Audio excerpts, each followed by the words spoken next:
If you'd asked me at 10 years old the man I'd wanna be, I'd have said Billy Graham or Superman or somewhere in between. The hero in the story who stands up for what is right, the kind of guy you want by your side if it came down to a fight. Oh, I still wanna be, oh, I still wanna be that man. Now I'm 40 years from 10 years old with a history of mistakes. Chose that kryptonite so many times I'll never wear that cape. I can't take back all the damage that I've left along the way, but I can own my sin and make amends and try another day. Oh, I still wanna be, oh, I still wanna be that man. To take a stand, a good man, not afraid of tenderness, a good man. Heaven, can you help me be who I wanna be? Father, can you make that kind of man out of me? A good man, a good man. I wanna be the kind of man not afraid to trust, the kind of friend you call at 3 a.m. cause you know that they'll show up. A man who keeps his word, who's known for his integrity. When I get it wrong, let me be known for my apology. Oh, I still wanna be that man, strong enough to take a stand, a good man, not afraid of tenderness, a good man. Heaven, can you help me be who I wanna be? Father, can you make that kind of man out of me?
യഹോവയുടെ അക്ഷയ പുൽപ്പുറങ്ങളിൽ അവനെ കിടത്തുന്നു, സ്വസ്ഥതയുള്ള വെള്ളത്തിന് അരിയത്തേക്ക് നടത്തുന്നു. എന്റെ പ്രാണനെ അവൻ തണുപ്പിക്കുന്നു, തിരുനാമത്തിന് നീതിപാതകളിൽ നടത്തുന്നു. സൂര്യകളിൽ താഴ്വരയിൽ കൂടെ നടന്നാലും ഞാനോ അനർത്ഥവും ഭയപ്പെടുകയില്ല. നീ എന്നോട് കൂടി ഇരിക്കുന്നവരോ നിന്റെ മടിയും പോലും എന്നെ ആശ്വസിപ്പിക്കുന്നു. എന്റെ ശത്രുക്കൾ കാണുകയും നീ എനിക്ക് വിരുന്നൊരുക്കുന്നു. എന്റെ തലയെ എണ്ണോട് അഭിഷേകം ചെയ്യുന്നു, എന്റെ പാനപാത്രം നിറഞ്ഞു കഴിയുന്നു. നന്മയും കണ്ണുവിന്റെ ആയുഷ്കാലം ഒക്കെയും എന്നെ പിന്തുടരുന്നു. ഞാൻ അവിടെ ആയും ദീർഘകാലം വസിക്കും. പിതാവിനും പുത്രനും പരിശുദ്ധാത്മാവിനും ഉണ്ടാകട്ടെ. സുവിശേഷം സുവിശേഷം 2-ാം അധ്യായം 1 മുതൽ 11 വരെയുള്ള വാക്യങ്ങൾ. വിശുദ്ധ യോഹന്നാൻ എഴുതിയ സുവിശേഷം 2-ാം അധ്യായം 1 മുതൽ 11 വരെയുള്ള വാക്യങ്ങൾ. 3-ാം നാൾ ഗലീലയിലെ കാനാവിൽ ഒരു കല്യാണം ഉണ്ടായി. യേശുവിന്റെ അമ്മ അവിടെ ഉണ്ടായിരുന്നു. യേശുവിനെയും ശിഷ്യന്മാരെയും കല്യാണത്തിന് ക്ഷണിച്ചിരുന്നു. വീഞ്ഞു പോരാതെ വരികയാൽ യേശുവിന്റെ അമ്മ അവരോട്, അവർക്ക് വീഞ്ഞ് ഇല്ല എന്ന് പറഞ്ഞു. യേശു അവളോട്, സ്ത്രീയെ, എനിക്കും നിനക്കും തമ്മിലെന്ന്, എന്റെ നാഴിക ഇതുവരെ വന്നിട്ടില്ല എന്ന് പറഞ്ഞു. അവന്റെ അമ്മ ശുശ്രൂഷക്കാരോട്, അവൻ നിങ്ങളോട് എന്തെങ്കിലും കൽപ്പിച്ചാൽ അത് ചെയ്യുമെന്ന് പറഞ്ഞു. അവിടെ യഹൂദന്മാരുടെ ശുദ്ധീകരണ നിയമം അനുസരിച്ച് 2-3 പറ വീതം കൊള്ളുന്ന 6 കൽപാത്രം ഉണ്ടായിരുന്നു. യേശു അവരോട് ഈ കൽപാത്രങ്ങളിൽ വെള്ളം നിറപ്പാൻ പറഞ്ഞു. അവർ വക്കോളം നിറച്ചു. ഇപ്പോൾ കോരി വിരുന്നുവാഴിക്ക് കൊണ്ടുപോയി കൊടുപ്പിനെന്ന് അവൻ പറഞ്ഞു. അവർ കൊണ്ടുപോയി കൊടുത്തു. അത് എവിടെ നിന്ന് വെള്ളം കോരിയത് ശുശ്രൂഷക്കാരല്ലാതെ വിരുന്നുവാഴി അറിഞ്ഞില്ല. വീഞ്ഞായി തീർന്ന വെള്ളം വിരുന്നുവാഴി രുചിച്ചു നോക്കിയാറെ മണവാളനെ വിളിച്ചു. എല്ലാവരും ആദ്യം നല്ല വീഞ്ഞും ലഹരി പിടിച്ച ശേഷം ഇളപ്പമായതും കൊടുക്കുമാറുണ്ട്. ഈ നല്ല വീഞ്ഞ് ഇതുവരെയും സൂക്ഷിച്ചു വെച്ചുവല്ലോ എന്ന് അവനോട് പറഞ്ഞു. യേശു ഇതിനെ അടയാളങ്ങളുടെ ആരംഭമായി ഗലീലയിലെ കാനാവിൽ വെച്ച് ചെയ്ത് തന്റെ മഹത്വം വെളിപ്പെടുത്തി. അവന്റെ ശിഷ്യന്മാർ അവനിൽ വിശ്വസിച്ചു. പിതാവിനും പുത്രനും പരിശുദ്ധാത്മാവിനും മഹത്വമുണ്ടാകട്ടെ. കർത്താവിനെ സ്തുതിക്കുന്നു. കർത്താവ് നാം സ്തുതിക്കുമാറാകട്ടെ. നമുക്ക് പ്രാർത്ഥിക്കാം. ഗലീലയിലെ കാനാവിൽ വെച്ച് നിന്റെ സന്നിധിയാൽ വിവാഹത്തിന്റെ അവസ്ഥയെ ശുദ്ധീകരിച്ച കർത്താവേ, ഇന്ന് ആ വിശുദ്ധ അവസ്ഥയിൽ ഒന്നിച്ച് ചേർക്കപ്പെടുവാനുള്ള നിന്റെ ദാസരെ അനുഗ്രഹിക്കണമേ.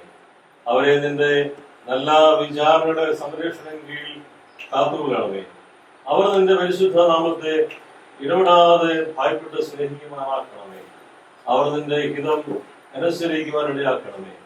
നിന്റെ സംരക്ഷണയിൽ അവർ ക്ഷേമമായിരുന്ന അവരുടെ ജീവിതാവസാനം വരെ നിന്റെ സ്നേഹത്തിൽ വസിക്കുവാൻ കൃപ അരുളണമെന്ന് ഞങ്ങൾ യാചിക്കുന്നു. ഈ ലോകത്തിൽ പൂർണ്ണ സ്നേഹത്തിലും വിശുദ്ധ സമാധാനത്തിലും ജീവിക്കുവാൻ ഇവർക്ക് സംഗതി വരുത്തണമേ. അന്ത്യത്തിൽ നിത്യജീവൻ പ്രാപിക്കത്തക്കവണ്ണം അവരെ സകല ആത്മീയ അനുഗ്രഹങ്ങൾ കൊണ്ട് നിറയ്ക്കണമെന്ന് പിതാവിനോടും പരിശുദ്ധാത്മാവിനോടും കൂടെ ഏകതമായ കാലാവസ്ഥ ജീവിച്ചു വാഴുന്ന നിന്നോട് ഞങ്ങൾ അപേക്ഷിക്കുന്നു. ജീവന്റെയും സ്നേഹത്തിന്റെയും നാഥാവായി ഞങ്ങളുടെ മാതാപിതാക്കന്മാരുടെ ദൈവമായ കർത്താവേ, സ്നേഹത്തിൽ നീ കൂട്ടിച്ചേർക്കുന്നവർക്ക് നിന്റെ അനുഗ്രഹത്തെ അയക്കണമേ. അവർക്ക് ഒരു ഭവനത്തെ നിർമ്മിച്ച് അതിനെ വെളിച്ചത്തിന്റെയും സ്നേഹത്തിന്റെയും വാസസ്ഥലമാക്കണമെന്ന്, നിർമ്മലമായ സത്യമായതിൽ അവിടെ വർദ്ധിച്ച് വളരാമാറാക്കണമെന്ന്, ദൈവഭക്തിക്കെടുത്ത ഒരുമയ്ക്കും ഐക്യതയ്ക്കും തടസ്സമായിരിക്കും സകലത്തെയും അവിടെ നൽകണമെന്ന് ഞങ്ങൾ പ്രാർത്ഥിക്കുന്നു. അതിനെ പുതിയതും മാധ്യമമുള്ളതും പരിശുദ്ധമായ സ്വാധീന ശക്തിയുടെ കേന്ദ്രമാക്കി തീർക്കണമേ. ജീവിതത്തിന് ആവശ്യമായ ജ്ഞാനവും അവരുടെ കാര്യാദികൾ നടത്തുന്നതിന് വിവേകവും നൽകണമേ. അവരുടെ കൂടെ നിന്റെ പരിശുദ്ധാത്മാവ് എപ്പോഴും ഇരിക്കുമാറാകണമേ. അവരെയും അവർക്കുള്ളവരെയും അനുഗ്രഹിക്കണമേ. നിന്റെ രാജ്യം അവകാശമാക്കുവാൻ അവർക്ക് ഇടയാക്കണമെന്ന് കർത്താവായ യേശു ക്രിസ്തു മൂലം ഞങ്ങൾ അപേക്ഷിക്കുന്നു. പ്രാർത്ഥിക്കാം. സകല അനുഗ്രഹങ്ങളുടെ കാരണം അവയെ ഞങ്ങൾക്ക് തരുന്നതുമായി ഞങ്ങളുടെ സ്വർഗ്ഗസ്ഥ പിതാവായ ദൈവമേ, കഴിഞ്ഞ കാലമെല്ലാം ഞങ്ങൾ കരുണയോടെ നടത്തി അനുഗ്രഹിച്ചതായി ഞങ്ങൾ നിനക്ക് മനപൂർവ്വമായി സ്തോത്രം ചെയ്യുന്നു. ഇപ്പോഴും ഞങ്ങൾ നിന്റെ കൃപയ്ക്കും സഹായത്തിനുമായി തിരുസന്നിധിയിൽ അടുത്തു വരുന്നു. ഞങ്ങൾക്ക് നന്മയായുള്ളതോ ശുദ്ധമായുള്ളതോ യാതൊരു ചെയ്യാൻ കഴിയുള്ളതല്ല. നിന്നെ കൂടാതെ ഞങ്ങൾ ചെയ്യുന്ന യാതൊരു കാര്യത്തിലും നിന്നെ ഇഷ്ടപ്പെടുത്തുവാനും കഴിയുന്നതല്ല. ഇത് വിവാഹത്തിന്റെ വിശുദ്ധ അവസ്ഥയിൽ ഒരുമിച്ച് ചേർക്കപ്പെടുവാനുള്ള നിന്റെ മക്കളെ കടാക്ഷിച്ചവരെ അനുഗ്രഹിക്കണമേ. അവർ പൂർണ്ണ ഹൃദയത്തോടും പൂർണ്ണ സ്നേഹത്തോടും പൂർണ്ണ സമാധാനത്തോടും ജീവപര്യന്തം നിന്റെ സ്നേഹത്തിൽ വസിക്കുവാനാക്കണമേ. നിന്റെ വചനപ്രകാരം അവർ തങ്ങളുടെ ജീവിതത്തെ ക്രമപ്പെടുത്തുവാനാക്കണമേ. നിന്റെ പരിശുദ്ധാത്മാവരെ ഇടാതെ ഭരിച്ചു നടത്തുകയും അവരെ ഭരിച്ച് അവരെ ശുദ്ധീകരിക്കുകയും ചെയ്യണമേ. നീ വിളിച്ചാക്കുന്ന സ്ഥലത്തും സ്ഥിതിയിലും അവർ നിന്നെ മഹത്വപ്പെടുത്തി നിന്റെ സാക്ഷികളായി ജീവിക്കാൻ ക്രമമാക്കണമേ. ഈ ഭക്തിയായ ശിരസുകളുടെ പലവിധമായ മാറ്റങ്ങളിടയിൽ അവർ എപ്പോഴും നിന്നോട് ചേർന്ന് ജീവിക്കുവാനാക്കണമേ. ഐശ്വര്യകാലത്ത് നിന്ന് മറക്കാതെ അബദ്ധകാലത്തിന്റെ സ്നേഹത്തെക്കുറിച്ച് സംശയിക്കാതെ ഇരിക്കുവാൻ നിന്നുള്ള സ്ഥിരമായ വിശ്വാസം അവർക്ക് നൽകണമേ.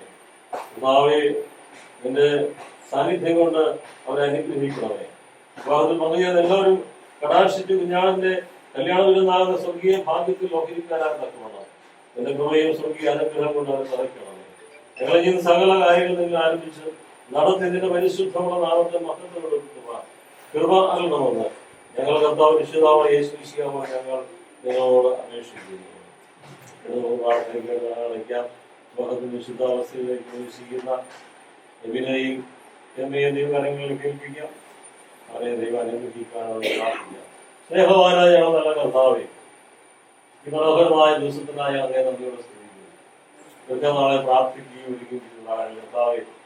ഇതേ ദിവസം നിന്റെ മക്കൾ എബിനും ഹേമയും വിശുദ്ധ വിവാഹത്താൽ ഒരുമിച്ച് ചേർന്ന് കർത്താവിന്റെ സന്നിധിയിൽ പ്രതിജ്ഞകളെടുത്തു ഒരു പുതിയ ഭവനമായി കുടുംബമായി തീരാനായിട്ട് കർത്താവ് ദേവാലയത്തിലേക്ക് പോവുകയാണ്. കർത്താവിന്റെ അത്ഭുതമേറിയ സാന്നിധ്യം കൂടിയിരിക്കണമെന്ന് പ്രാർത്ഥിക്കുന്നു. ഇവയെ ഹേമയെ അനുഗ്രഹിക്കണം, കുടുംബാംഗങ്ങളൊക്കെ അനുഗ്രഹിക്കണം. കടന്നു വരുന്ന എല്ലാവർക്കും പ്രാർത്ഥിക്കുന്നു. കർത്താവിന്റെ അത്ഭുതമേറിയ സാന്നിധ്യം കൂടിയിരുന്ന് ശുശ്രൂഷകളെല്ലാം വാഴ്ത്തി അനുഗ്രഹിക്കണം എന്ന് പ്രാർത്ഥിക്കുന്നു. യാത്രകളിലെ കർത്താവ് കൂടിയിരിക്കണമേ. കുടുംബജീവിതം കർത്താവ് ഏറ്റവും അനുഗ്രഹകരമായി തീരുവാൻ എല്ലാ നന്മകളും കർത്താവ് കാലാകാലങ്ങളോട് നൽകി അവരെ അനുഗ്രഹിക്കുമാറാകണം പ്രാർത്ഥിക്കുന്നു. ഇന്നത്തെ ശുശ്രൂഷയോട് കൂടിയിരിക്കുന്ന ഞങ്ങളുടെ കുറേയേറെ കൃപയ്ക്കും ദാനങ്ങൾക്കും അതിനുള്ള സ്തോത്രം. കർത്താവിനെ കർത്താവ് അനുഗ്രഹിക്കണമേ. യേശു ക്രിസ്തുവിന്റെ നാമത്തിൽ യാചിക്കുന്നു. കൃപയോടെ കേൾക്കണമേ.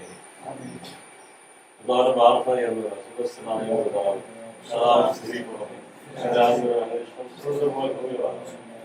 ഞങ്ങൾക്ക് ആവശ്യമുള്ള ആഹാരം തരണം.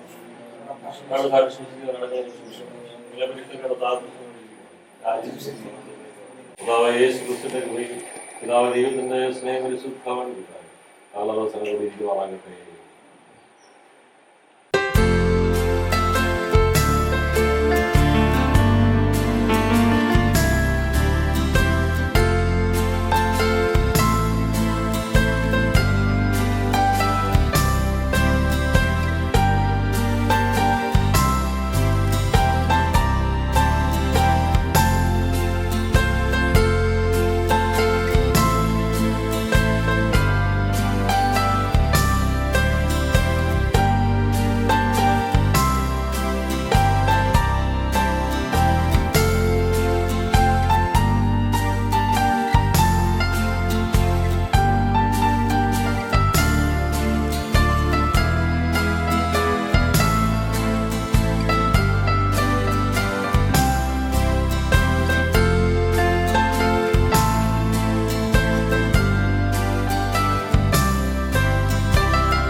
Say